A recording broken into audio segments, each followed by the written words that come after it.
Janvi, let me know when we're good to start. I think we can start. You've started the recording, right? Yeah? Yeah. Okay, great. Okay, so a very good afternoon to all of you.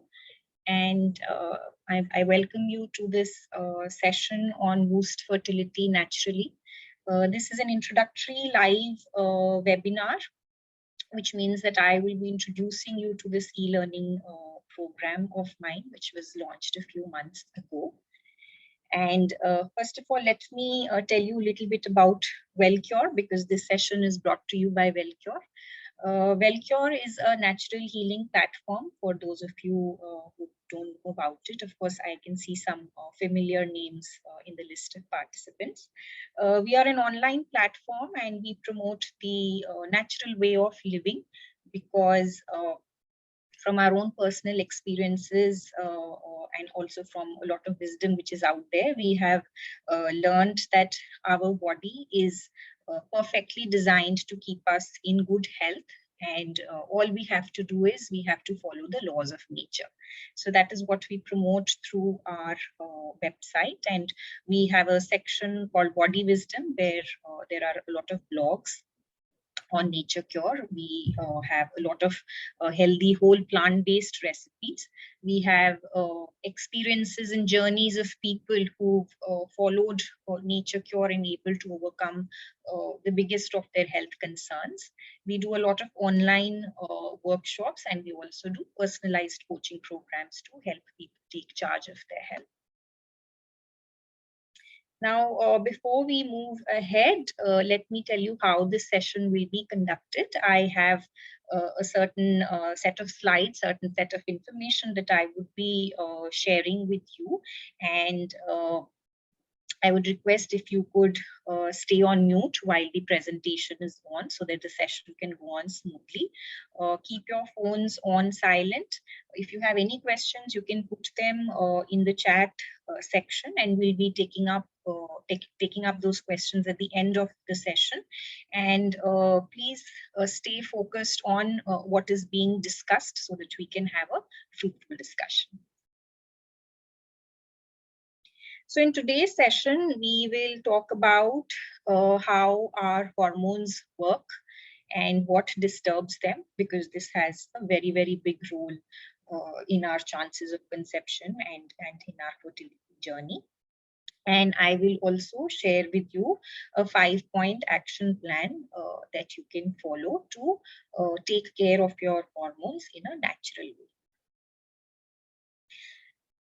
Let me introduce myself to you. My name is Anchal. I'm the co-founder of Wellcure.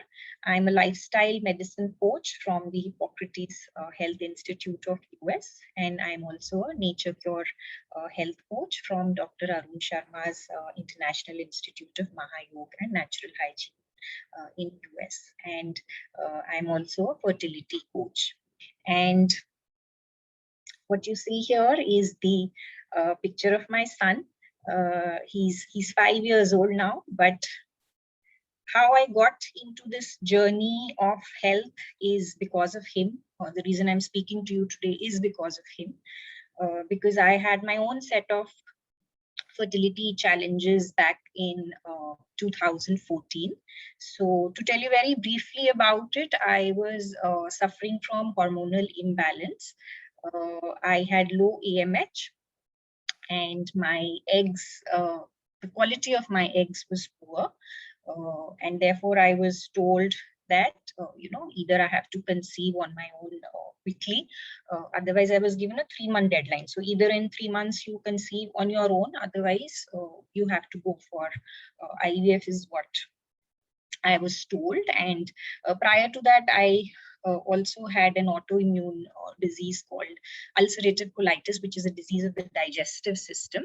I'll request my colleague who's on the call with us, in the session with us, Janvi, if you could just share the link of my story in the chat section, so you all can, after the session, go through that journey of mine in greater detail. But what I can tell you right now is that when I came across Nature Cure and I started following the laws of nature, I was able to take charge of my health. I was able to overcome my autoimmune disease, because otherwise I was supposed to be on medication for life. And this was when I was 32 years old, okay, in 2014. And not only that, I was also able to conceive without any treatments or without any medication. So that is the inspiration behind Wellcure, really, so to speak. And everything that I did, once I conceived, I realized that, I wish I had known this before. I wish someone had told all this to me. I would not have wasted so much of time, because when we want to conceive, we're really in a hurry. We want to conceive like right now. So I thought if I had known this, I could have conceived earlier. And I also thought if I had known this, there is so much of emotional trauma, mental trauma that I went through, I could have avoided all of that, right? So that is how I thought that I want to share this with more women, because there are so many of us who do struggle when it comes to conception. Okay, so now we are going to move ahead and get into the information part of today's session. So we are going to talk about a system of the body which governs the hormones. Okay, so I'm not going to be talking just about the reproductive system here. Our reproductive health, our fertility is very, very dependent on our hormonal health. So let's understand a little bit about the hormonal system. And the hormonal system is actually called the endocrine system. The endocrine system, it is a series of glands. Glands are a group of cells which make hormones, and then they release these hormones into the bloodstream. So when they release these hormones into the bloodstream, they are called endocrine glands. And when they release these other substances that they produce other than hormones, they release them into certain cavities in the body. In that case, these glands are called exocrine glands. We will be talking about the endocrine glands, because they are the ones that are about the hormones of the body. So these hormones, they're produced by different glands that are there in the body, and they are sent into the bloodstream. From the bloodstream, they travel to various tissues in the body. And hormones are actually chemical messengers. So what they will do is they will travel from one part of the body to the other. And when they reach that other part, when they reach those tissues, they tell those tissues what they are supposed to do.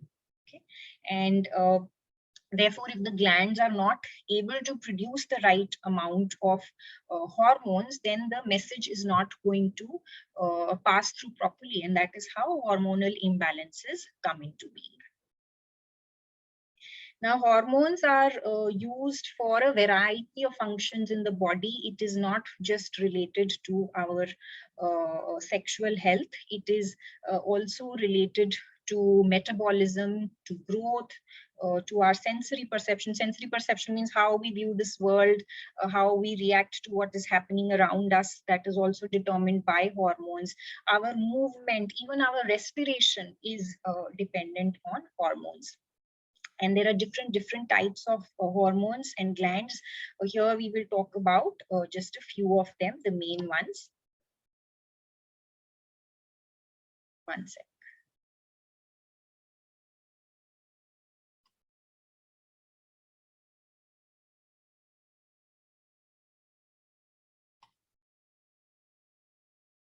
Okay, so let's talk about first of all the brain. Okay, let's start with the brain. So in the brain, there are three very important glands. The first one is hypothalamus, which you can see in this picture. It's right in the center. And this one controls the pituitary gland. Pituitary gland is called the master gland of your entire body. Right? So what this master gland does is it produces a lot of important hormones that are going to travel to the rest of the body and tell the rest of the body what it has to do. So for example, prolactin. When the pituitary gland produces prolactin, prolactin is a hormone which tells the breasts in a woman's body to start producing milk. right? When she has conceived, when she has become pregnant, when she has delivered a child, now the child has to be given mother's milk. So it is the prolactin which is going to ready the mother's body for that. Let's look at this other one. Let me see if I can pronounce it correct. It's adrenocorticotropic. Okay, what this gland does, again, it is released from the pituitary gland, but it's going to go down to another set of glands which are called adrenal glands. Okay, they are near the kidneys. So it is going to go and give message to the adrenal gland to produce hormones which are related to, let's say, stress or the adrenal rush, so to speak. TSH is the thyroid stimulating hormone. So when pituitary gland produces TSH, TSH will go and tell your thyroid gland to start producing the thyroid hormones. FSH, LH, many of you may be knowing these terms. FSH is follicle stimulating hormone, LH is luteinizing hormone. They both have a key role in your menstrual cycle, in your fertility.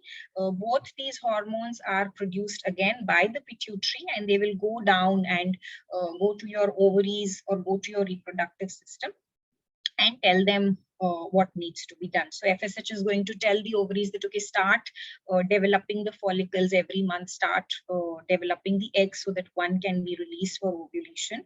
And your luteinizing hormone is going to go and tell the ovaries that release the egg.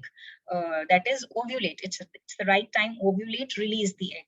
That is what the LH is going to do. And then we also have a pineal gland over here. So pineal gland, one very important hormone that it produces is melatonin. So melatonin is the sleep inducing hormone. It's the hormone that makes you feel sleepy and puts you to sleep. Let's look at parathyroid and thyroid. These are again two glands. Now parathyroid glands lie behind the thyroid. So what is thyroid? Thyroid gland is, we all have this collar neck. This muscle that you see over here, this is the collar neck, and just above that is the thyroid gland. Behind the thyroid gland, we have these parathyroid glands which are located, and what they do is that they have a key role in regulating the levels of calcium and phosphorus in our body. And other than that, what the thyroid hormone does, the thyroid hormone is a growth hormone. So it is going to release T3 and T4 hormones, and these are very important for metabolism in the body. What is metabolism? Any chemical reactions that take place in every cell of our body, which convert food into energy. That is called metabolism in simple terms. And the thyroid hormone is therefore very important for each part of the body, and especially for the reproductive system as well. Let's look at few others like pancreas. So everyone would know that the pancreas gland produces insulin. Pancreas is located in the abdomen, but it has two main functions. One is an endocrine function, which is that it's going to release the insulin, and insulin is what regulates the blood pressure, the blood glucose levels. Endocrine function is that the exocrine function is that it produces a lot of enzymes which help in digestion. So the pancreas gland is important. You would know that if there are blood sugar concerns in the body, that is not good for your chances of conceiving. That can also have implications on you having a successful pregnancy. Okay. Then we have the adrenal glands. So adrenal glands, like I said, they are behind the kidneys, and the role that they have in your fertility is that your sex drive is dependent on these glands. Cortisol, which is a stress hormone, is produced by these glands, and what role cortisol has, I will be explaining it to you shortly. And the third important hormone that they produce is called DHEA. Now, DHEA is a precursor for your sex hormones like estrogen, and in males for the sex hormone called testosterone. Precursor means DHEA is what is going to get used to make estrogen. And therefore, DHEA supplements are something which are very commonly recommended for women who are having a problem in conceiving. And the next gland is ovaries. Okay, so very commonly we refer to ovaries as organs, but ovaries are actually not organs, they are glands, and the hormones that they produce are estrogen and progesterone. And in men, there is testes, which produces the testosterone. Okay, so with this brief description, about the endocrine system and the various glands and hormones, what I wanted to bring forth to you is that when we are looking at our fertility and our reproductive health, we tend to focus on a very few things which are maybe a part of the reproductive system, but everything else that is out there is also very important. These things are all linked. So our pancreas has an impact on our fertility, our adrenal, which produces DHEA, thyroid, and of course the master gland is the pituitary gland. All of these have an impact on your chances to conceive, and therefore you must view your body as one whole rather than looking at it in different parts. Okay. Now let's move ahead and look at some statistics. Now, it is said that 1 in 5 women suffer from PCOS. Okay, so 1 in 5 women means 20% of the women are facing this challenge of PCOS.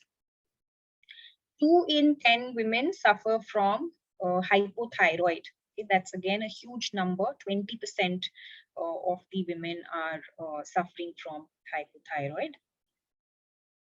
And according to WHO report, 1 in every 4 couples in developing countries is affected by infertility. That's a huge 25%, and this number must be actually much higher because infertility is not something which is commonly discussed and commonly reported.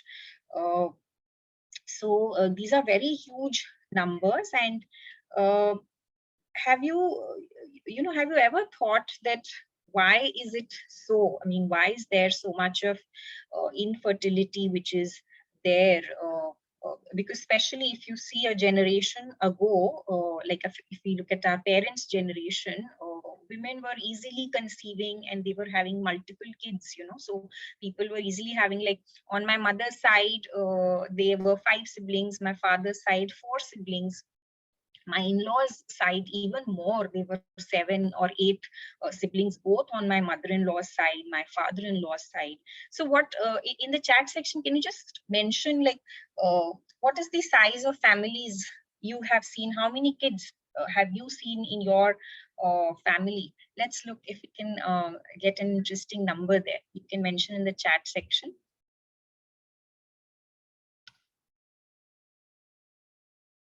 Maybe due to stress. Yes, Gayatri. 6, 10, 9 kids. Wow. Imagine. So when we look at these women, Prachi saying 5, mom side 6, dad side 7, 5, 7. Wow. 3, 6. Amazing. Isn't that amazing? I mean, when you're 11, oh my God. When you look at these numbers, I mean, don't you really wonder how are they producing so many kids? I mean, we are finding it difficult to conceive even once, or a lot of times these days women have conceived once, but they are finding it difficult to conceive the second time. And look at this, 5, 9. My God. So that rings a bell, what is it that we are doing wrong? What is it that our generation is doing wrong? Any pointers on that? What do you think is the problem with us? Any guesses? You can put in the chatting section. Food, lifestyle, yes. Diet, stress,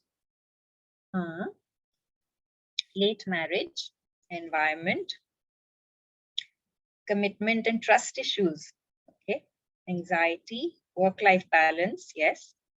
Food habits and stress, yes, absolutely. These are all the right answers, and they do have an impact on our chances of conceiving. Putting people down and trust issues and things like that, I would put it in our emotional well-being. I would put it in that category. And yes, sedentary lifestyle, emotional well-being, these are all extremely important for our chances of conceiving.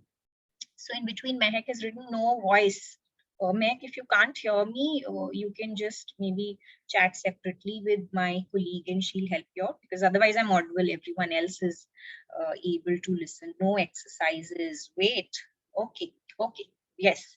All those answers are correct. So let's move ahead. And you see this picture over here. This is the picture of an iceberg. Now, in the iceberg, what happens is that what we see on top, what we see above the sea level is one part of the iceberg. But what is there below the sea surface is actually the larger part of the iceberg, right? Our health is quite similar to this. Our reproductive system is very similar to this.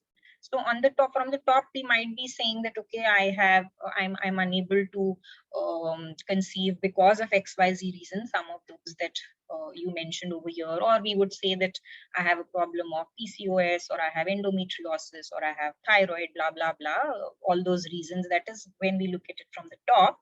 But if you do a deep dive, you will realize that the foundation of our health has a very, very big role to play. So like in this iceberg, the foundation is actually below the water, and it is so huge, so big. It is probably 3 times or 4 times the size of the iceberg we see on top. Similarly, in our case also, our internal health and well-being is quite poor these days for many of the factors that you had just mentioned. And that is what we need to focus on. Once we start correcting that, what you see from the top, the issues, the fertility issues, those are going to go away. Okay.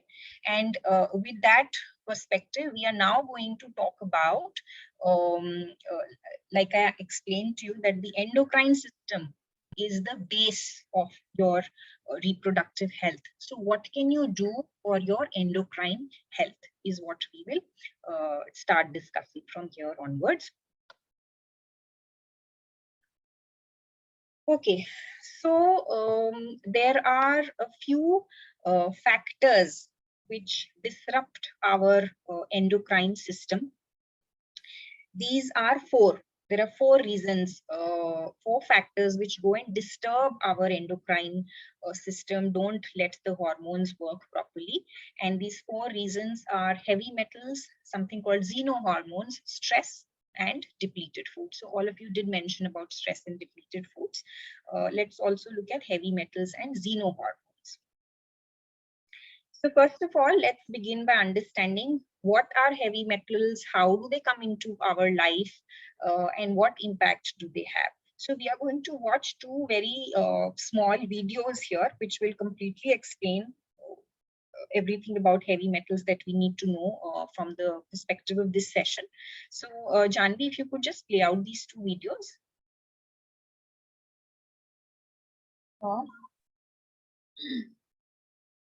You have to stop screen sharing.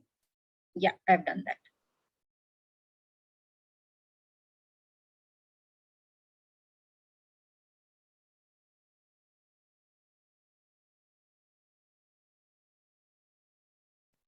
Can you see my screen? Yes. You'll maximize it, right? Full screen. Sorry? Full screen, you'll put it on full screen? Yes. The term heavy metals may refer to a variety of elements with high density or metallic properties. These elements are found naturally throughout the environment and are also used by common industries.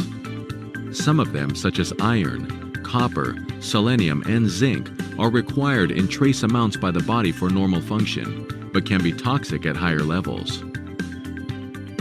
Some metals are much more toxic than others, and one form of a metal may be more harmful than other forms, such as an organic versus an inorganic metal compound. The body is able to process small amounts of heavy metals, but moderate to large quantities can accumulate in the kidneys, liver, bones, and brain. Some metals are considered carcinogenic, and some can affect the body's ability to produce red and white blood cells. Fetuses and young children are at the highest risk because exposures to low or moderate concentrations can affect physical and mental development and can permanently damage the organs and brain. Many of the metals can be passed from the mother to the fetus, and some can be passed to the infant in breast milk. Exposures to the same amounts and types of heavy metals will not necessarily lead to the same effects in different people, because they absorb and eliminate metals at different rates. Those who have underlying health conditions may be more vulnerable than others to the same exposures. Aalborg Medical Laboratories. Watch more. Okay, there's one more video we'll watch. Small one.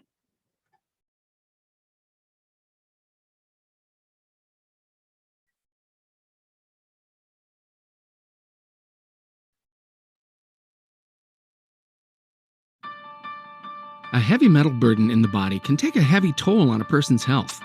An individual whose body contains a high concentration of toxic heavy metals is at risk for a wide range of serious health conditions.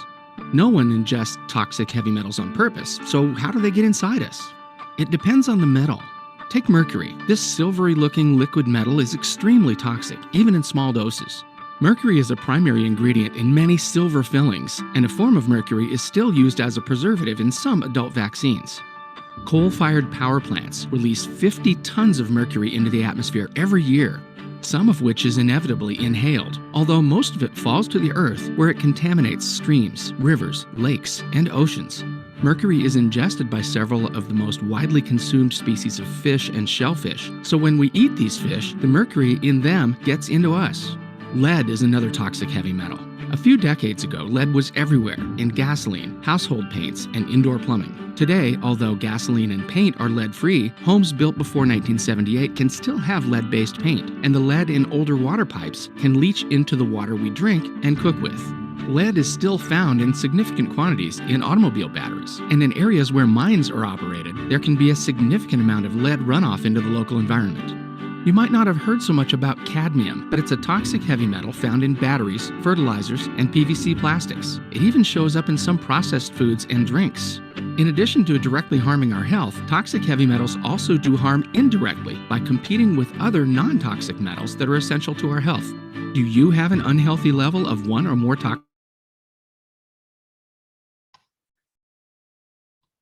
Okay, that was about the heavy metals, and I hope you understood how they find a way into our body and wreak havoc on our health. Let's move on to the second one, which is called xenohormones. So xeno is derived from a Greek word xenos, which means stranger. So xenohormones means that these are hormones which are a stranger to our body. These are actually external hormones, synthetic hormones, not naturally existing hormones. But when they get into our body, they show properties. They start behaving like some of the hormones that are there. For example, xenoestrogens are going to act like the estrogen made in our body. Xenoandrogens will act as the androgens. Xenoprogesterones are going to act as the progesterone. And they have a very bad effect on our health, because what happens is that when a hormone is released by one gland of the body and it reaches the tissue where, it is going and passing the message that what is this tissue supposed to do, this tissue, or these are called the receptor sites because they're receiving the hormone. So what these xenohormones will do is that they are going to go and combine with these receptor sites and give them some message. They will trigger the reaction which the hormone was supposed to be doing. And they also lead to formation of these extra receptor sites in the body. They also inhibit the ability of the liver to excrete estrogens.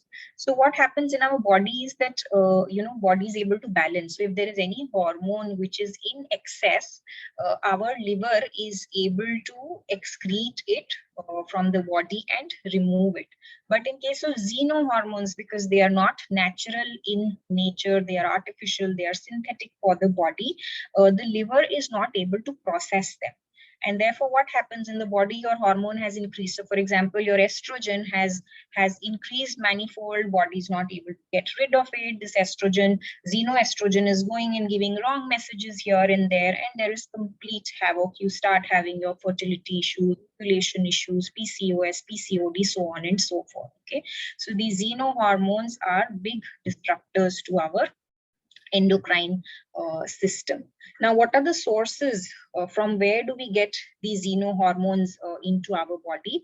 Well, when we eat animal-based foods are strangers. The hormones of animals find way into our body, also because a lot of times the animals are injected with artificial hormones to make them fleshy or to make their output increase. And when we consume products from these animals, these hormones find way into our body. They go and disrupt our system.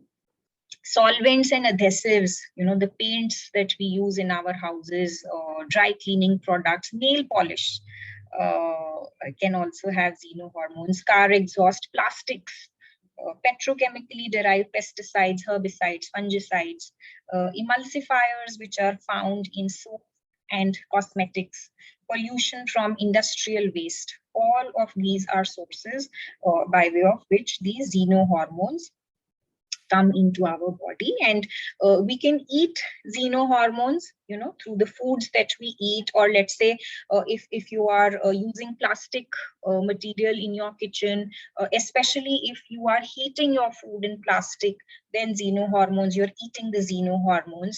You are inhaling them because they are out there in the air. And when you are using products, when you're using cosmetics, you are using soaps, or you're applying them on your skin. So through your skin also, you are absorbing these xenohormones. We will quickly read this slide. These are some of the effects of various heavy metals or xenohormones on our body. So let's start with pituitary gland that we spoke about. Heavy metals are inversely associated with blood concentrations of LH levels, luteinizing hormone. Nonylphenol is negatively associated with maternal plasma LH levels. Nonylphenol is used in manufacturing antioxidants, lubricating oil additives, laundry and dish detergents, emulsifiers, and solubilizers. So even the laundry and dish detergents that we are using can be toxic for our fertility. Let's look at the ovary. Pesticides are associated with reduced sex steroid hormone production.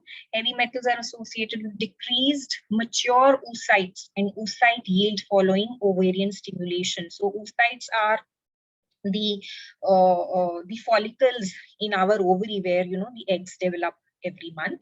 Dioxin is associated with inhibited enzymes and hormone receptors within the steroidogenesis pathway. PCBs are associated with reduced IVF embryo development. Parabens are associated with reduced antral follicle numbers and shortened menstrual cycle. So parabens are very commonly found in your skincare products that you use. And for the uterus, heavy metals are associated with fibroids, with uterine fibroids. So, well, we may not understand all the terms that are mentioned over here, but what we can definitely understand is that a lot of these elements which exist in our daily lives, we are using them, eating them, breathing them, smelling them, they are going and disrupting our endocrine system. Let's look at this one example. 96% of the US population has oxybenzone in their bodies, which is a known endocrine disruptor linked to reduced sperm count in men and endometriosis in women. And the main source of this compound called oxybenzone is sunscreens. Yeah, so there are various studies that have been done, and sunscreens which many of you might be using maybe on an everyday basis also. Did you realize that sunscreen can actually be bad for you because it has endocrine disruptors?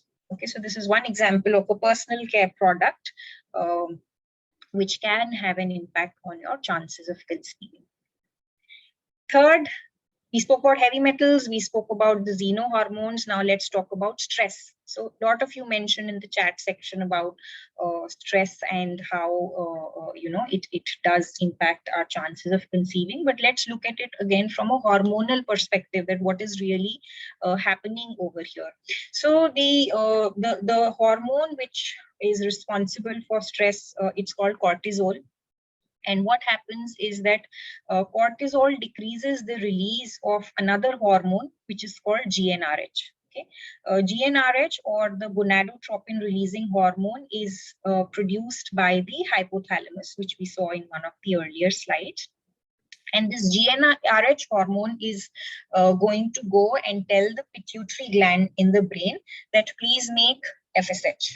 Please make luteinizing hormone.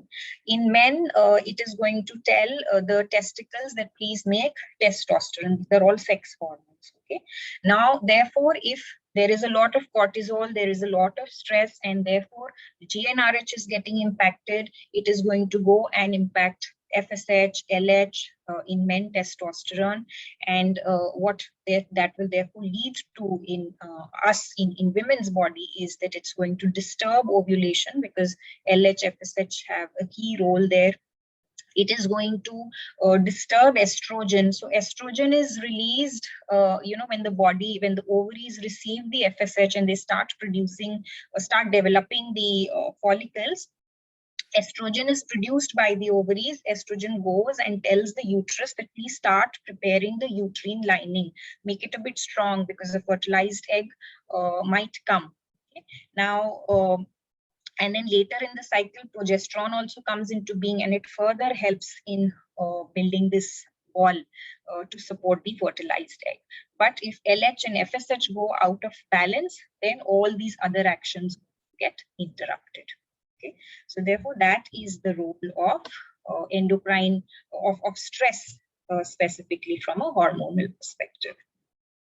Okay, and the last one, some of you mentioned diet as one of the reasons why our generation is struggling more than our previous one, and that reason is depleted foods, because we are eating a lot of processed foods, and with processing, the nutrients and the enzymes in the food, they are stripped away, and therefore that's not very supportive of the endocrine function. Like for all the hormones to perform their function, they have to be produced by the body. They have to be healthy hormones, but we are not giving that kind of nutrition to the body anymore. Okay, Janvi, I have one request. Can you just switch off the videos of some of the people, because it's a bit distracting to me. I think they're moving around while watching the session. I would request if you could all keep your videos off, or if you could just sit and attend the session. Otherwise, it's a bit disturbing for me, if you don't mind. So actually, I cannot turn another person's video off, but I can turn audio off. So yes, we request all of you to kindly switch off your cameras. Okay, let's move ahead. So what should we do? Like we understood about endocrine health, what is disrupting the endocrine system, but what is it that we can do for our fertility? Well, we have to support our health at the root level. We have to support our hormones as a whole. You know, we are not focusing here that I have to fix my estrogen, or my FSH is high, how do I fix that? My LH is high, how do I fix that? We are not here for that, because all that balance the body will do, it knows how to do it. We have to ensure that we are providing it the right nourishment, the right nutrients. We have to treat the body as one whole, and we don't have to go by the symptoms or the names of the so-called fertility issues that one might have. So we have to prepare our body that it is able to produce these hormones, these healthy hormones. And the best indicator of that is going to be how do you feel on an everyday basis. If you make your changes in diet and lifestyle on an everyday basis, are you feeling more energetic? Are you feeling happier? Are you able to sleep well? These are some of the simple indicators which will show that yes, your hormonal health is in place. Okay. So there are 5 pillars that I'm going to talk about now. So for your hormonal health, you can go by these 5 pillars, these 5 action points to see that you are able to take charge of your endocrine health. So let's start with the first one, which is cleansing.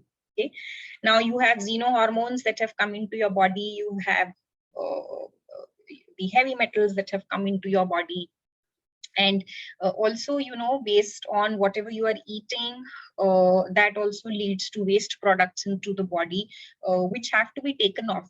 Everything which is a waste product in the body, which is of no use to the body, it has to be removed from the body only when your blood is clean, only when there are no toxins circulating in your body, and on an everyday basis the body is able to eliminate them properly. That is the time you maximize your chances of conception. So how do you do this cleansing work? Well, one very important thing is sweat it out, exercise. Okay, so one of you mentioned a sedentary lifestyle in the chat section. So we all know it, yet we don't do it. Can you tell me in the chat section how many of you sweat it out every day? Every day you are exercising, or let's say for most part of the week you are exercising.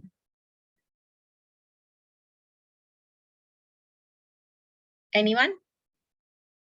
I do every day, no workout. Yes, 5-6 days, very good. Me, if not every day, at least 5 days, that's good. 5 days is good. I walk sometimes. Okay, good. So busy with office and family 3-4 times a week. I do 3 to 4 days. Procrastination 3 to 4 days. Okay, I walk every day. Okay, thank you. So what you have to do is you have to exercise. You have to move your body. I would say at least 5 times in a week for at least 30 to 45 minutes. And the reason for that is very simple, because when you will move, your blood is going to circulate better. When your blood circulates better, it is going to be, you will have proper blood circulation in your reproductive system, which is very important, right? Because it is the blood which is going to carry all the oxygen and all the nutrients to your reproductive system. So if you're not moving, how is all that material going to reach your reproductive system? So therefore, do all of that. And running is very good. So for those of you who mentioned walking, see if you can start adding a bit of running into your routine, because that's going to really help you sweat out. And sweating is important because skin is one of our organs of elimination. When you will run, when you will sweat, the waste materials from the body, the toxins from the body are going to come out through the sweat. Okay, so this is a good way of cleansing your body. And the second thing that you can do is that every morning you start your day with a green juice. Okay, so we will now see a small video which will show how this green juice is to be made. And the green juice is specifically very, very important from a heavy metals perspective, because the greens which are there in this juice, they have the ability of natural chelation. Natural chelation, chelation means removing the impact of the heavy metal. So that is done by the greens, the green leafy vegetables which we put into the juice. And we did see that heavy metals can have a lot of impact on your reproductive health. So do take this juice on an empty stomach first thing in the morning when you wake up. So Janvi, if you could just play out the video, how this juice is to be made.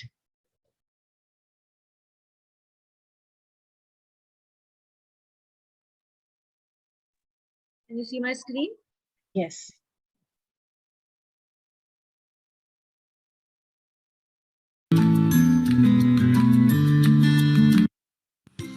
So for green juice, what we'll need is white pumpkin. You have to peel it and remove the seeds. Add dhania, which is a very great detoxifier. And you can also add curry leaf or mint leaf. So these are the herbs which you can add. You have to put all these things in a mixie. Then pour 200 to 300 ml of water per glass. And then mix and blend, and then you sieve the mix, and then the juice will be ready. which you can have it twice a day, first thing in the morning.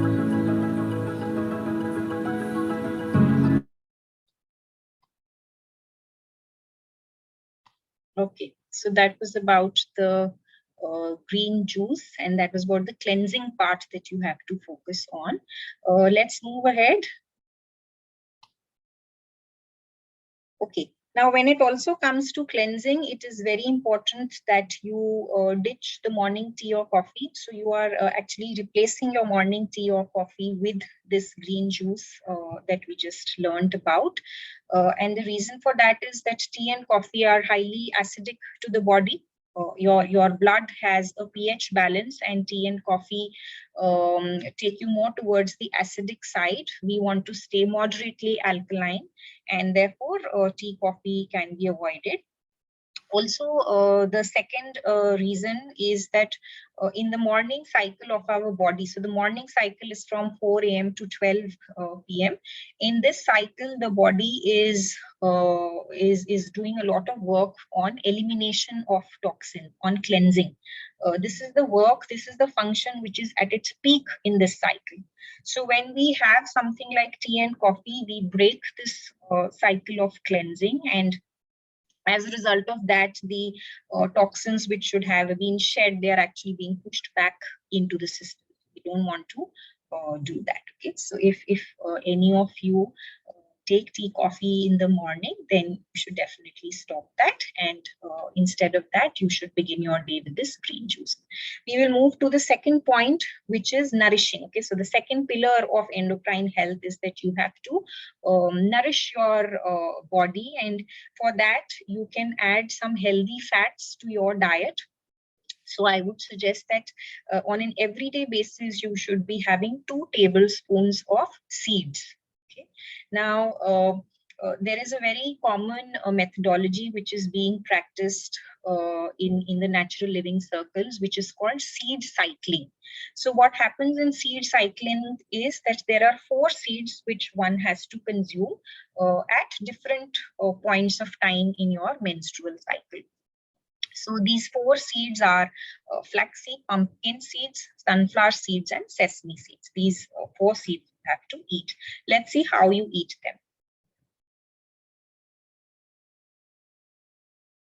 Now, let me first tell you what is menstrual cycle.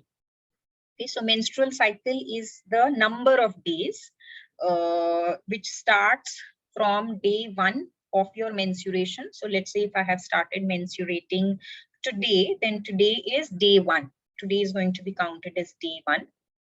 And the next time that I get my period, okay, 1 day prior to that, it has been how many days? Right? Let me tell it to you in terms of dates. So let's say today is the 1st of August and I get my period today. Okay? And the next time I get my period is the 29th of August. My cycle is going to be 29th August minus 1st August. So I'm not going to count 29th August. I'm counting 1st August, 2nd August, 3rd, 4th, 5th, 6th, so on till 28th. 29th is when I'm getting my next period. So that shows that my cycle is 28 days. That's how you calculate the length of your menstrual cycle. Now, our menstrual cycle is divided into 2 parts. There is a follicular phase and there is a luteal phase.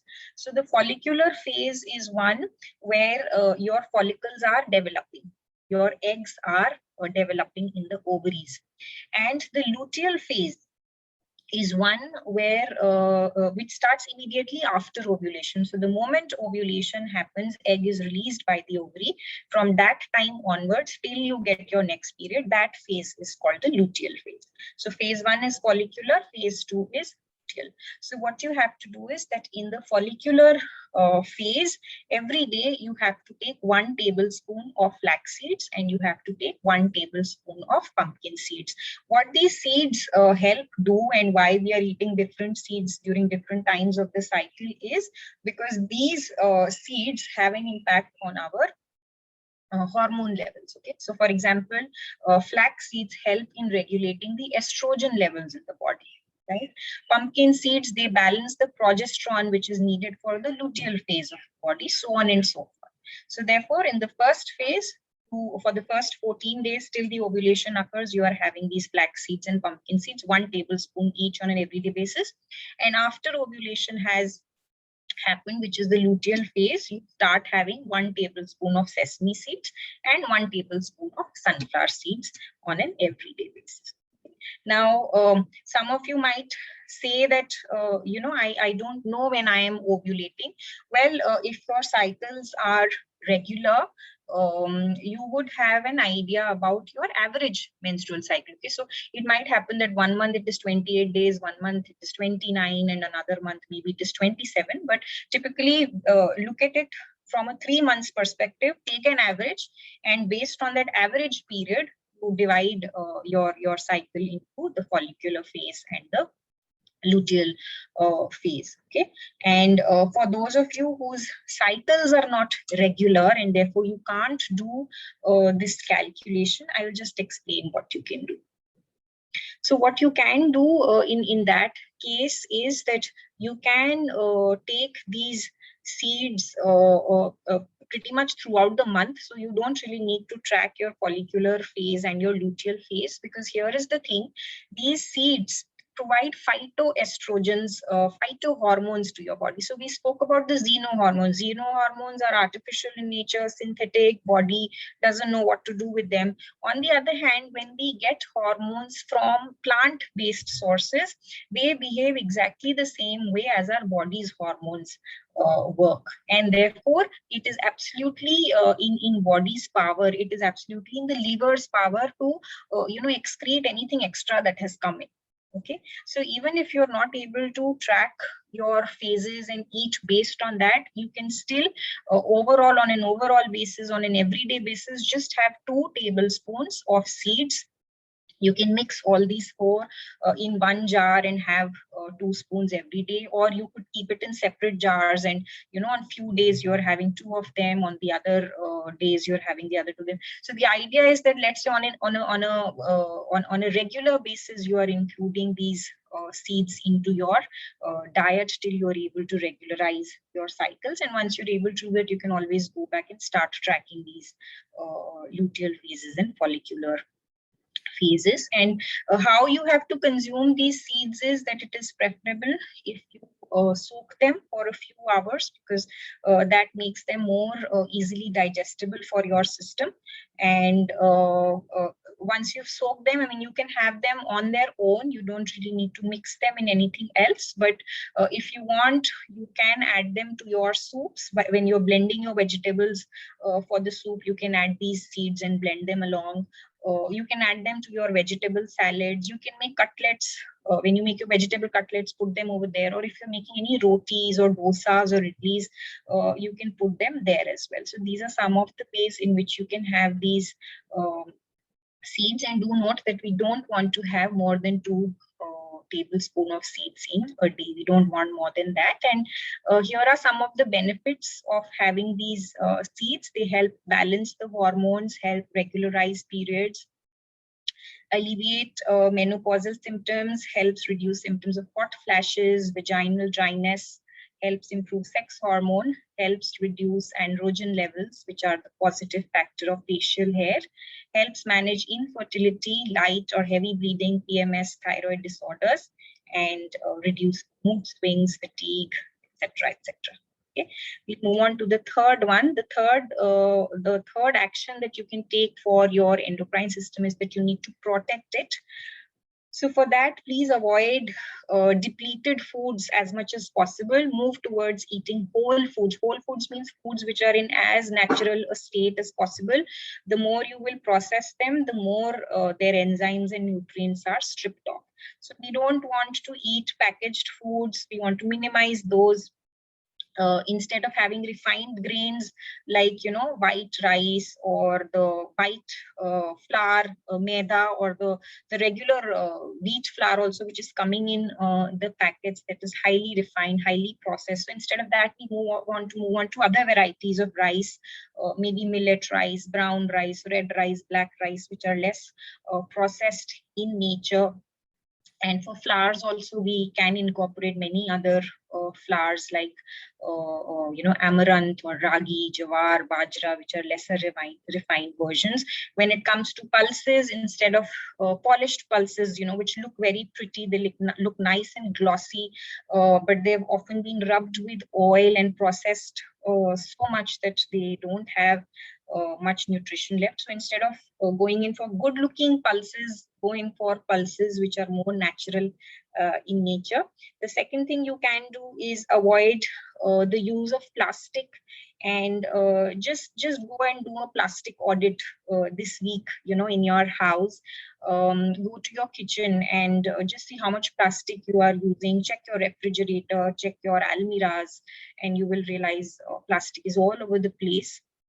So we definitely want to avoid using plastic. And similarly, just go to your bathroom and check. There are so many things in the bathroom. Your soap dispenser can be plastic, your soap dish can be plastic, and a lot of things can be replaced with steel based products or with glass based products. So try doing that. And the third thing you can do is try to use personal and home care products which are softer on your skin.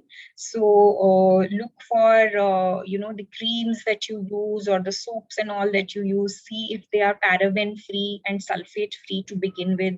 Read the labels, because some of the natural products, their labels are very simple. They will have very few components, 5-6 components. You read them and educate yourself more, you'll start understanding all of this. Whereas some of the other products, when you look at the labels, those names are very intimidating. So start getting into that process. And of course, on Wellcure, we do a lot of natural beauty workshops. You can attend some of those and see how you can do better on this. There are things that you can make at home, but even if you don't have the time or the inclination to make it home, you can always educate yourself better and then go out and choose the right kind of products, ask the right kind of questions, which is a journey in itself, but that is something you can start doing now. And the next thing I would say for protecting yourself is grow your own food. Okay, so if you have a garden, a lawn where you can grow some veggies, it's absolutely fun to do so. So grow your own food, and if space is a constraint, you can always grow a few herbs in some pots. So try doing that. Maybe curry leaves, coriander, mint, basil leaves, these all grow very easily. And if not even that, then sprouts is something that you don't even need a lawn to do that. So try incorporating some of these points to protect your endocrine system. The fourth point I would say is balancing. Okay, life is all about balancing. So follow the 90-10 rule is what I say. So the 90-10 rule means that let's say you are having 21 meals in a week. Okay, so every day you are having 3 main meals. So 3 into 7 makes it 21. Out of those 21, please make sure that 90% of the times you are eating healthy food. So healthy foods means foods which are made at home, which are fresh, which have lots of vegetables in them. You are having a lot of fruits, grains, nuts and seeds, whole grains. Okay, so that is what I'll broadly classify as healthy. So just see that 90% of what you are eating on a weekly basis is healthy, and the 10% of the times you can go in foods that you crave for, or foods that you are eating because you're used to eating them and you really don't want to let go of those foods. Those you can eat as part of the cheat meal. So that's for balancing and staying happy about what you are doing, right? Okay, now I have a question for you. This is the fifth part of how you can support your endocrine health. And the question is that when was the last time that you sat in the sunshine, or you had an air bath, or you enjoyed a cold water bath or shower, you touched any mud, soil, touched any plants, noticed birds for their beauty, you noticed them because of their chirping, When was the last time you felt the raindrops fall on your body? You went out and enjoyed the rains without an umbrella. Is that something that you do often? Today I saw birds, felt the air. Very often I plant. Awesome. Planting, gardening is very, very great. Raindrops yesterday, very good. Beautiful. Okay. So here's the thing. We spoke about, how stress has an impact on our hormonal health. We saw it from the perspective of the various hormones that are at play. And therefore, in that context, self-care becomes extremely important. So we have to take out time for ourselves. And we have to do things which help us connect with nature. And hence I was asking these questions, how much of nature time are you really spending on an everyday basis? Because mostly we are in air conditioned environments and we don't even know whether it's sunny outside or cloudy outside. A lot of times the curtains are closed, we're busy with our office work. Well, to keep stress at bay, it is important that you spend some time in the nature every single day of the week. Well, over weekends you can do a bit more as well, but weekdays you should definitely do. And you can practice something called nature meditation. So what nature meditation is that when you're out in nature, please keep your phones away. Only you are there and nature is there. So you're not talking to anyone, you're not reading anything, you're not on your mobile. So mobiles are definitely off. But what you are doing is you are simply observing nature. So some of these things that I mentioned over here, you can experience these and focus only on these. You can do so with your eyes closed, you can do so with your eyes open, but do it every day, I would say at least for 10 or 15 minutes, because we are all, there's this term called nature deficit syndrome. Okay, so all of us have this deficit of nature, and when you start engaging more with nature and start enjoying that process, you are really resetting your hormonal health and helping yourself de-stress. Okay, so do practice this one technique of nature meditation on an everyday basis. Okay. Okay, so that's on the knowledge part for today's session. So let me just conclude the key points here. What I said was that your reproductive health is highly dependent on your hormonal health, and these hormones are not just from your reproductive system, but they are closely coordinating and interacting with hormones from the entire body, and therefore it is the endocrine health that you need to work on. Second thing we said was that the fertility issues today are on the rise because there are a lot of endocrine disruptors which are out there, and we have to deal with those disruptors to maximize our chances of conception. And the third thing I told you was that I gave you a 5-point action plan that how do you keep these endocrine disruptors at bay and maximize your fertility through cleansing action, through nourishing, protecting, balancing, and self-care. Okay, let's move ahead. What next? We've gone through the knowledge part of today's session. So what are we going to do next here? We are going to talk about this slide here. Okay, now I want you to tell me in the chat section, what do you see here? What's happening here? Any guesses? So there are two pots, two glass trapped fish. One fish is free, one is not free. That's true. Freedom, freedom. A fish closed, unaware of what's outside. Okay.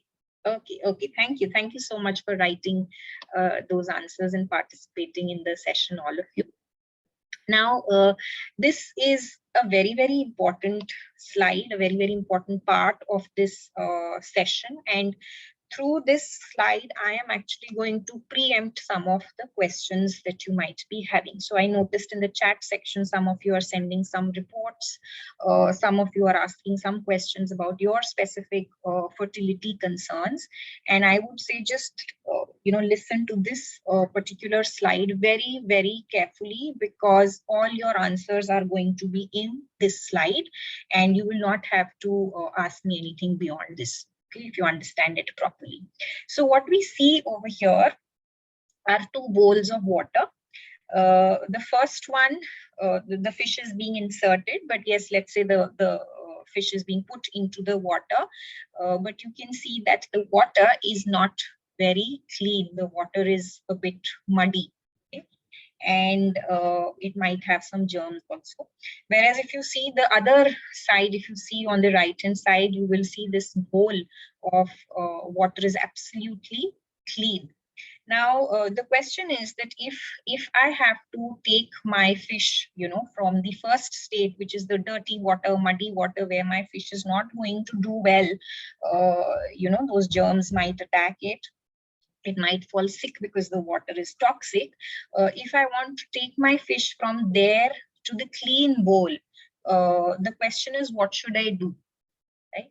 And there are two options which one can exercise over here. So option one is that I do something to the fish. So I make it eat some pill, I give it some vaccination so that it is able to survive in that dirty water. But I don't do anything with the water. I let the water be. That is one option. The second option is that I ensure that the water itself is clean. There's nothing wrong with my fish. Okay, my fish is absolutely fine, but the water can be cleaned. The germs or the mud or whatever it is which is making the water toxic, that can be cleaned up. So I can clean my water tank. Right now, this is the theory. On the left hand side is the germ theory, which was given by Louis Pasteur, who was the master of the whole concept of pasteurization. And that theory said that it is the germs which cause disease in our body, therefore treat the germs. Okay. Whereas Antoine Béchamp gave the terrain theory, which said that any disease that we have is because of our own weakened immune systems. We have to work on ourselves. We have to make our immune system stronger. And once we do that, we'll be able to thrive. The water becomes clean. Now, let me translate this into your reproductive system, because my e-learning program, Boost Fertility Naturally, is completely based on this key principle of nature cure. There is nothing wrong with the fish. There is nothing wrong with you. Okay? Whatever is the name of your fertility issue, whatever hormonal imbalance is there, your body, there is nothing wrong with your body. Your body knows how to get you back in balance. Your body knows how to produce babies. I am not going to say the same thing if there are any men in this session, because men's bodies are not biologically capable of producing kids. But women's bodies are biologically capable of producing kids. They know how to do it. That is the most important thing that you need to know. And therefore, the second point is that if for some reason you are having a difficult time conceiving, then what you need to do is, you don't need to worry about what is the name of your issue. You don't need to worry about what is your test report showing. What you need to do is, you need to build your endocrine health, your reproductive health, your overall health. When there is darkness in a room and I want light to enter, am I going to fight the darkness, or am I going to go and switch on the bulb, or maybe open the curtains or open the room so that light can come from outside? I'm going to do those actions, right? So similarly, in our body also, if there are any fertility issues that we have, we don't have to fight them, because they will go only if we bring in good health, only if we bring in good lifestyle, good diet, good habits. Okay, so this is the most important premise of nature cure, that your body has self-healing powers. It is capable of conceiving. If it is not able to do so because of a lack of balance in the body, be it hormonal imbalance, be it cyst, be it fibroids, endometriosis, or whatever. We are just going to go back to nature's laws. We will build good habits, and the body is going to be able to reclaim its balance. It is going to be able to build healthy reproductive organs, healthy hormones. It is going to get rid of all toxic waste that are there in the body, which manifest into, let's say cyst and fibroid and all of that. It will get rid of all of those things. So that is what the e-learning program Boost Fertility Naturally is all about. There is only as much that I can cover in a 1-hour session, but in the e-learning program, a lot of things have been explained in a lot of detail. And this is a screenshot of our website where this program is listed. So close to 500 people have done this course. Here are some of the other courses that are listed. But anyway, talking about the fertility program, and there are some good reviews that people have given for this program. You can see 4.8 on 5, and we are running an Independence Day offer for the program, which we are going to announce just in a short while. What I also want to do now is I'll request my colleague Janvi, if you can play out the audio note that we have. So one of the ladies who's done this course and gone ahead and she's been able to conceive, she has shared with us an audio note on what her conception experience was like. So let's hear it out. It's a small one. So Janvi, if you could play that out, we'll hear that. Then I will quickly tell you a little bit about what's included in this program, what's the offer, and the format of the course. And after that, I will take a question. Okay.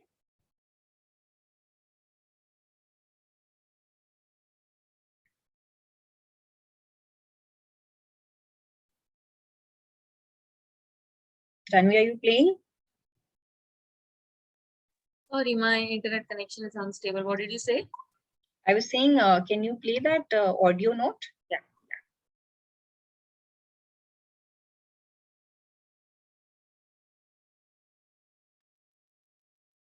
Hi everyone.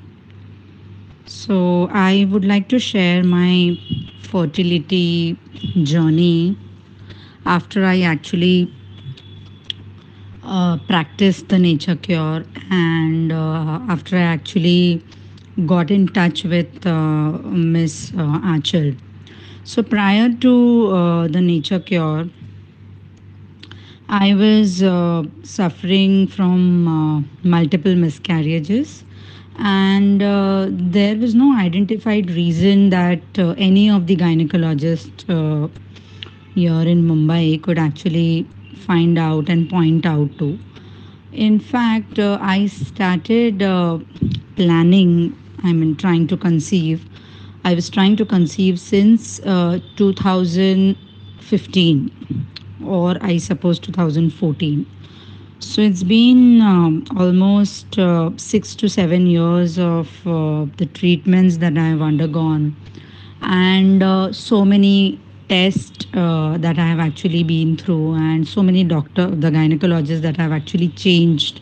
And my experience with all of them was that first is they could not identify the real problem, and most of the treatments given were very general. Because that's applicable and that's given to someone else with a similar problem, it was also given to me, so without knowing the root cause.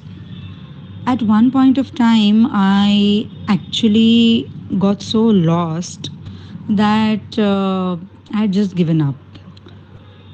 I remember one of the famous gynecologists, I would not want to state the name, here in Mumbai. She mentioned to me that, Sapna, since you have relatively thin endometrium, you should give up on trying to conceive naturally and instead find a surrogate, and you can just get started with surrogacy. I think that was the end of it, and I decided that I have to change my path. I have to change my actions, and that's when I was actually browsing and I was going through my Instagram page, I found out the Wellcure, and that's how I got in touch with this nature cure path, and also got in touch with Miss Achal. So yes, I would want to share and actually advise all of y'all who've been trying to conceive that definitely this is not an easy journey, and I wish that you all get the results that you are actually looking forward to. But there are key points that I would want to state here. One is your consistency in following the nature cure routines, diet, and incorporating the five elements which have been discussed or which will be discussed for you all by Miss Achal as a part of this fertility coaching program should be done, and there should not be any there should not be any reason to look back. So I remember in my past 5 months that I have been doing nature cure, there was not even a single day where I actually plan to skip my routine or not do something which was given to me as my plan of action. And yes, I did conceive in my second month, which was again not a very healthy pregnancy of the nature cure treatment. I also conceived naturally in my third month, which was again not very successful one. It was a biochemical pregnancy which could have occurred anytime otherwise also. And yes, here I am on my fifth month of my nature cure journey. I conceived naturally. And the good news is that I'll be very soon completing my 3 months in another week's time. And so far, I have had a very healthy pregnancy. There are definitely no chances of giving up on this. And very soon, yes, I will have the little one with me. So, all the ladies out there, keep going. As I said, do not skip the routine, and yeah, adapt to change. I think that's something that we all need to do, because this is something which is going to eliminate the root cause, and will also help you all conceive without any expensive treatments and without any sort of artificial interference. And yeah, wishing you all the best.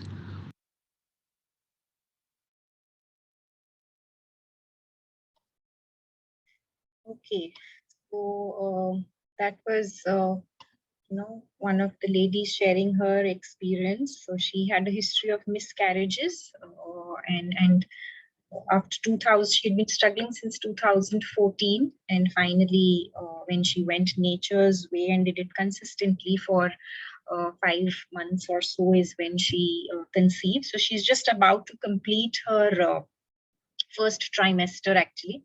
So nice of her to share her experience with all of you. And we are also sharing in the chat section a document where certain experiences of other people have also been captured, so you can go through them later on. Now, one of you was asking about the format of the program. It's an e-learning program, so you buy and do it at your own pace. In the first module, these are the topics. You will understand about the reproductive system. I share more about my journey, more detail about nature cure, what are its key principles, what are the stages of disease, epigenetics, and what is the fertility square. Module 2 is about soulful foods, where you learn which foods are good for your fertility, which are bad for your fertility, and there is a diet plan which I give out. And in module 3, we talk about all the non-food aspects. So I will teach you a few techniques on how you can cultivate fertile thoughts to attract a new life into your home, into your existence by way of conception. We also talk about the circadian rhythm of the body and movement as per nature's design.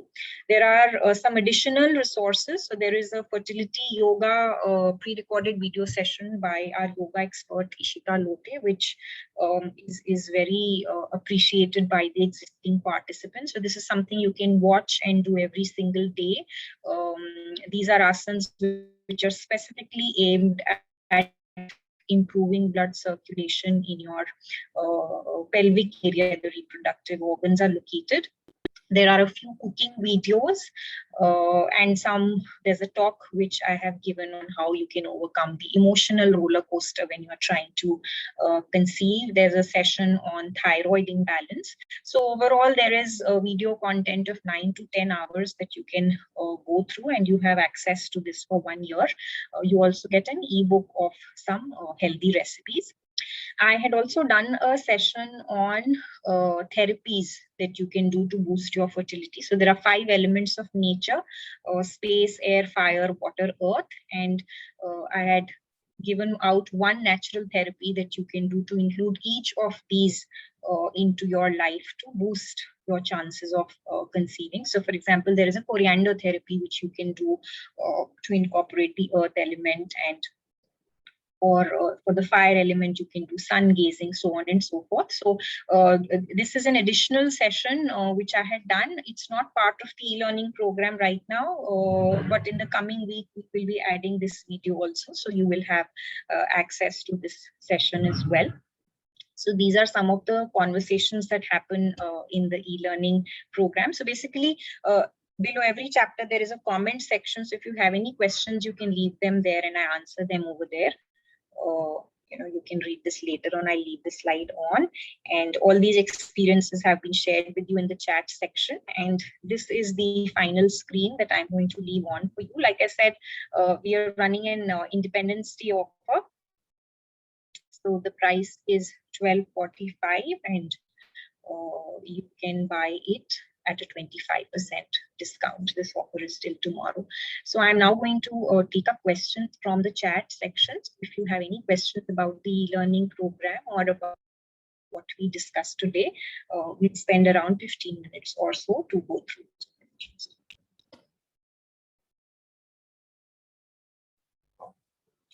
Okay.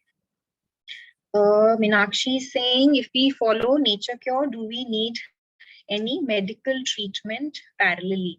Meenakshi, my suggestion is that if you follow Nature Cure, you follow one approach wholeheartedly, okay?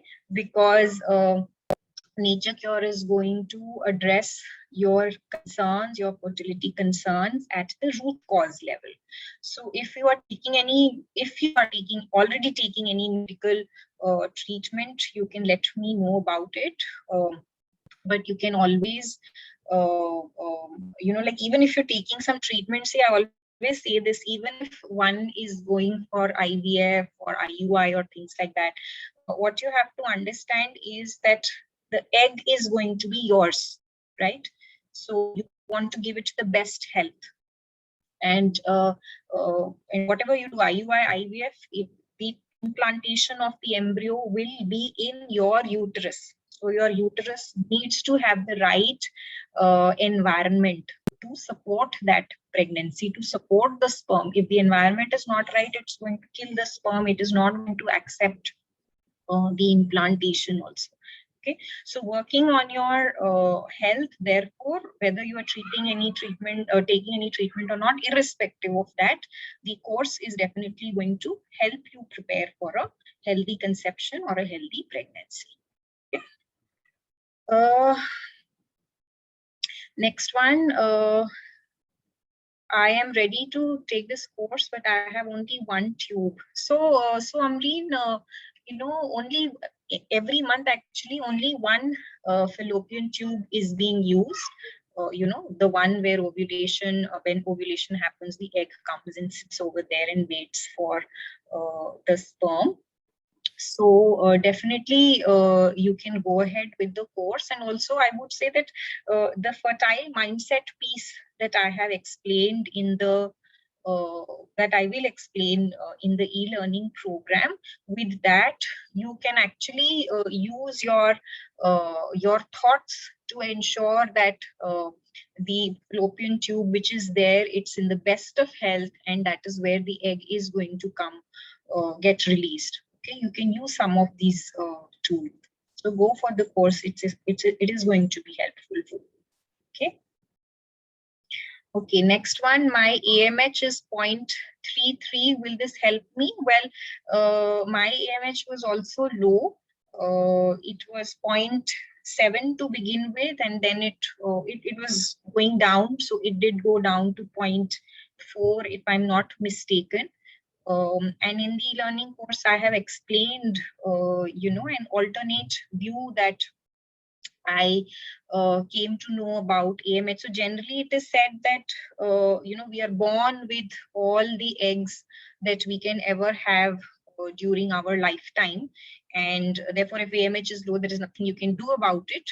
But there is another theory, which is not the commonly accepted theory, but there is another theory given by a reproductive biologist by the name of Jonathan Tilley. And what he says is that new eggs can be produced even later on. Okay, so I've explained all about this in the e-learning program, and I think I am an example of this, because if your AMH becomes 0, that means your eggs are finished. You will not ovulate, you will not menstruate. Okay, but I was told low AMH in 2014, 2015, early 2015. So here we are in 2021, and I still ovulate, I still have my menstruation, which means that following good diet and lifestyle has definitely helped me preserve my health. Okay, so therefore, and also in the previous participant experiences that we've shared, there is another lady who's mentioned about her experience that her AMH increased after following the plan for 2-3 months. Okay, so read that as well. Okay, next question. Can we conceive by having sex only during fertile window? This is very important. Yes, you definitely need to have intercourse during the fertile window, because the egg which is released by your ovaries has a life which is a very short span of time. Also, the sperms from your partner which are coming into your body, they also have a very limited life. And therefore, this whole thing arises, like if the egg was always going to sit over there, or if the sperms were always going to sit over there, then there was no question about what this should be. The timing of the course wouldn't have mattered. But the fact is that given they have limited lives, therefore the timing is important. And I explain about this in detail in the e-learning program, that what is the fertile window, how do you calculate it, all that is explained in the e-learning session. Okay, so you can go ahead and attend the session there. The next one, can PCOS and hirsutism be reversed? Is natural conception possible in chronic amenorrhea due to PCOS? Yes, a very, very big yes. It can take some time for sure. So if you heard this experience which was being shared by the lady, she was on this path consistently. She said it's very important that you keep right things in a consistent way. Okay, so that is what is key. And like I said, in that slide which I showed on the fish, the reason you have PCOS or you have period-related issues is because you need to build your health, right? Get your hemoglobin levels checked. That is something all of you should do. Get your vitamin D tested, vitamin B12 tested, get yourself tested on some of these critical parameters. But other than that, you just have to keep cleansing the body. So when you do this e-learning program, in the food session, I have told you about cleanser foods. So what are the cleanser foods that will help clean up? And when you clean up your system, your blood will be clean. So your cysts are going to dissolve. Your hormones will come back into balance. Right, your blood will be clean, so everything is going to be able to get transported from one part of the body to the other in a very nice way. So when all of that happens, these issues are taken care of. For PCOS, you can also go on our website and go to the journey section. There are a lot of PCOS reversal stories. Okay, so it can be definitely taken care of, right? Next question, painful sex and conception. Can you talk a little on this? Yes. Okay, so there can be two reasons for painful sex. The first reason can be, PID. PID is pelvic infection that can happen. And the second reason can be that your there is lack of lubrication, right, in your vaginal area, which makes the sex painful for you. Now, for the lack of lubrication, well, if you're having a healthy diet, and leave out the stress part of it, if you're having a healthy diet which is very rich in fruits and vegetables and raw foods, which are very hydrating for the body, there is going to be natural lubrication that will come into being, that is going to help in uh, taking care of this problem. And that is what you need to do. And also, when you send such good nourishment, like I showed you in the fish slide, you have to clean the water. So when you clean the water, any kind of infection that might be there, when you clean your reproductive system, any kind of infection that might be giving you this pain is going to go away. Okay, so don't worry about what is the problem that you are having. You focus on building your health based on everything that you will learn in this program. It's a very holistic program. It's not just about food, like I explained to you while giving details of the modules. You work on everything. You work on therapies, you work on food, you work on lifestyle, you get yoga sessions, right? So you just build your health in a very holistic way. Do it for a few months and you will start noticing changes from the first month itself. Recording of the session will be shared with all of you. And there's this one question on lost network. Please repeat the answer. I would request if you watch the recording, because I'll just take up some other questions before we run out of time. Yes, Amber, I'll answer your question. You've written it many times. So let me answer it for you. My thyroid is 4.69. Can it affect pregnancy and swollen liver? And what's the reason for weak pregnancy? Okay. So Amber, again, sorry to disappoint you, but my answer is going to be the same. And therefore, when I showed the fish slide, I said that please listen to it very carefully, because I am going to preempt all your questions by explaining that slide. I had mentioned that. So your thyroid is definitely on the higher side. So you do need to bring it back into balance. And regarding swollen liver, well, there is inflammation in the liver. Okay, so everything that when you support your health, even for weak pregnancy, if you heard the testimonial which was given out, she had multiple miscarriages for 7 years, right? But when she built her health and did it consistently, nature's way. Okay, so what you learn in this program is all natural. So your body has a rhythm.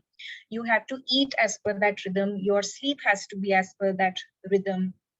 A lot of actionables are given. Pick those up, start making the changes. Your thyroid is definitely going to come back into balance. Okay, and again, I would say just go to our website, Wellcure. You will read a lot of thyroid reversal stories over there. Okay, it's a bit of some commitment and hard work that you will have to do. I would not say that you will get results in 1 week. That is definitely not going to happen. But yes, if you do all these changes and commit yourself, treat it as a fertility detox that you're doing, or a fertility cleanse that you're doing for your body. Do it for 3 months or so, and it will definitely get taken care of. Okay, duration of the program, well, this is a self-paced program. The total number of hours of video content is around 9 to 10 hours. So what that means is that you can log in and access the course at any time and any place of your convenience. Just keep going through all the sessions one by one whenever you have time. Okay, so it is possible that you're able to complete it just in a day or 2 or 3, and ideally that is what it should be. I would say you should finish the program in 3 days and then focus on the implementation part, because if you spend more time than that on going through the program, then your implementation will get delayed. Okay.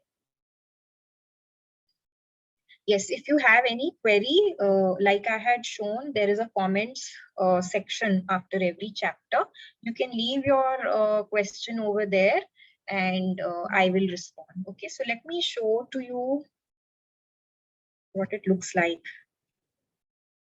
Yeah. Okay, so these are, this is how people leave their questions, whatever they want to ask, and I answer that. Okay.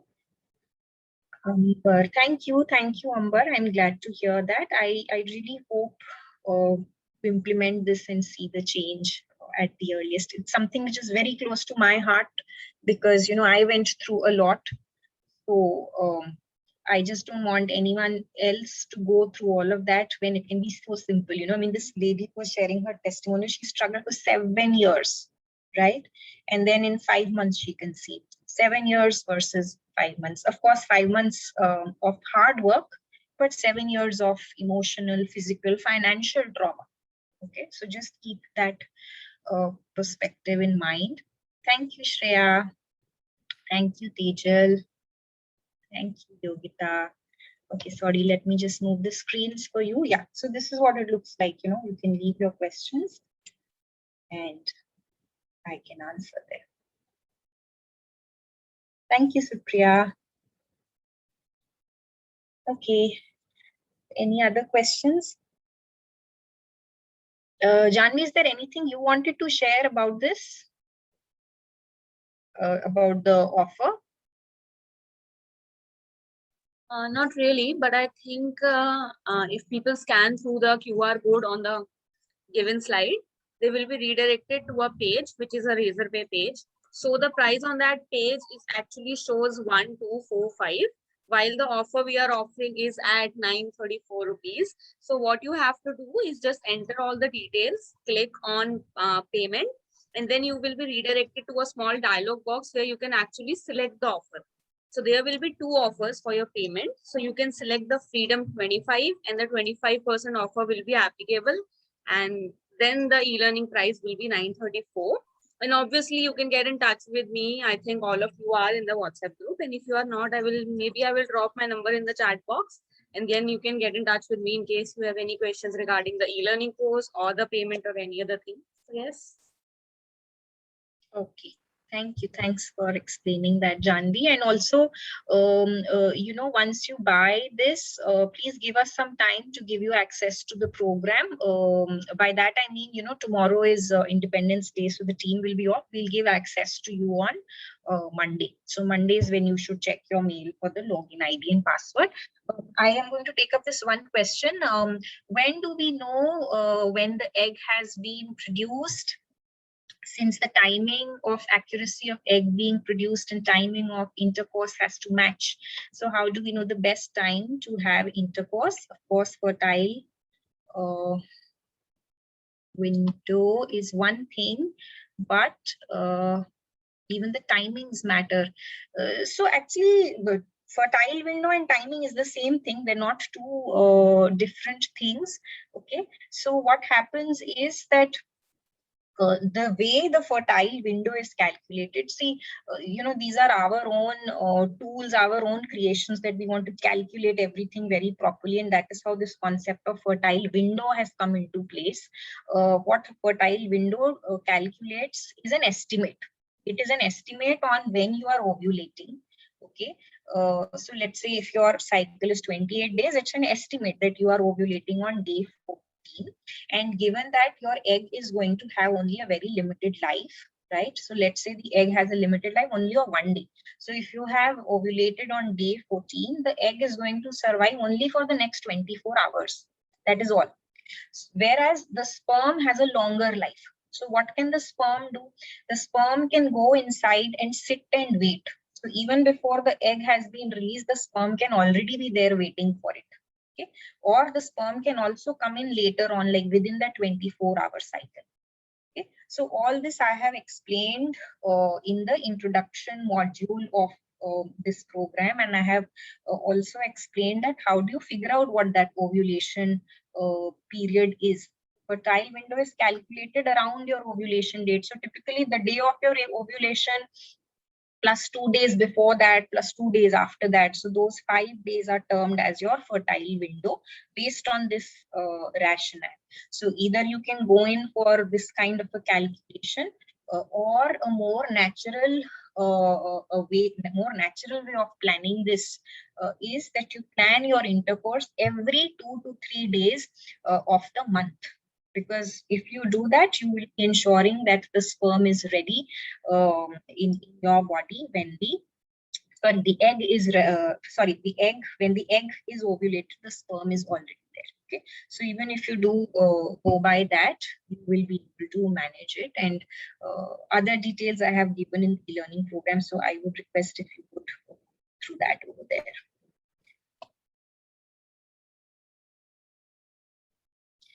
Every month after 28 days, I get my periods. I'm unable to conceive since 2.5 years of marriage. All my reports are normal. My husband's report is good. How can I benefit from this course?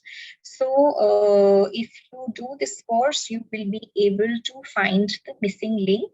What happens is sometimes when we do the reports, the diagnostic tests that we undergo, we feel that if the reports are fine, everything is fine. But the way Nature Cure looks at it is that you have to look at your health on an everyday basis. Okay, and that may not necessarily be captured by the reports. So on an everyday basis, how is your energy level? What is your period health like? You are getting them regularly, good. But what is the do you face any premenstrual symptoms? Sometimes women get symptoms around ovulation also. So are you getting any of that? Are your periods painful? What is the kind of blood flow you have? Is it clotty or is it fine? Right? So these are some of the aspects that we look into. In fact, the participant experiences document that we have just shared in the chat section, there also you will read people when they made the changes, they've mentioned how their period health has improved. Go through those participant experiences, and also in the session I talk about all these factors when I explain the Nature Cure module. So my suggestion would be that if you do the program, you will be able to find that missing link. Sometimes the missing link might be in terms of developing a fertile mindset. Okay, so the good news is that your reports are good, you are getting your periods after 28 days, so maybe there is just that extra push that you need to give by making everything perfect. And that is what you will be able to learn through this course. Okay, anything else? Otherwise, I think we are going to conclude the session for today. Achal, someone messaged me a question. So the question is, can we conceive if we have intercourse during the fertile window only, as we do not have sex regularly otherwise? I think I've answered this while answering someone else, that fertile window definitely increases your chances of conception, but this whole concept of fertile window is just an estimation.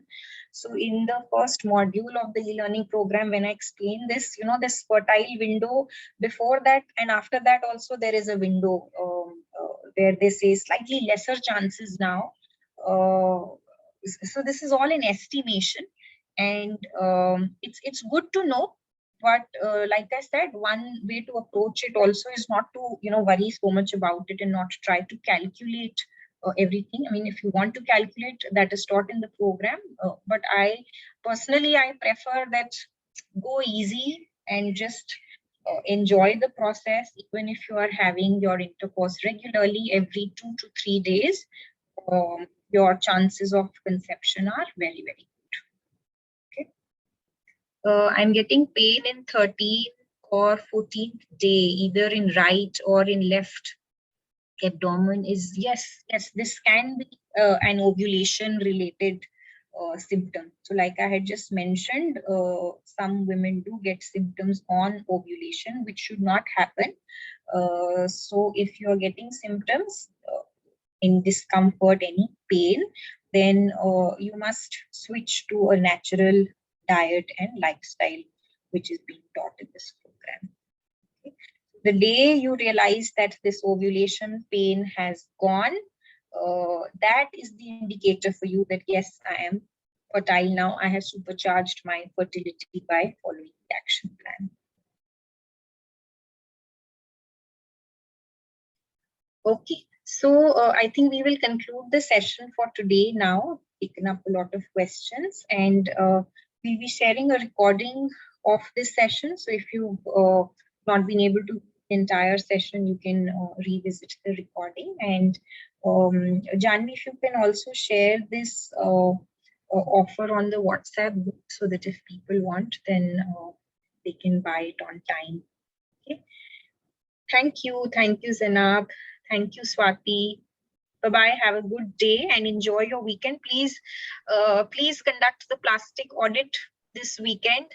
And also, please spend time in nature, especially this weekend. I mean, you should do it in any case, but it's 15th August tomorrow. So do try to take out some time for nature time. Okay. Thank you, Swati. I'm glad to hear that. Thank you. Bye-bye, everyone.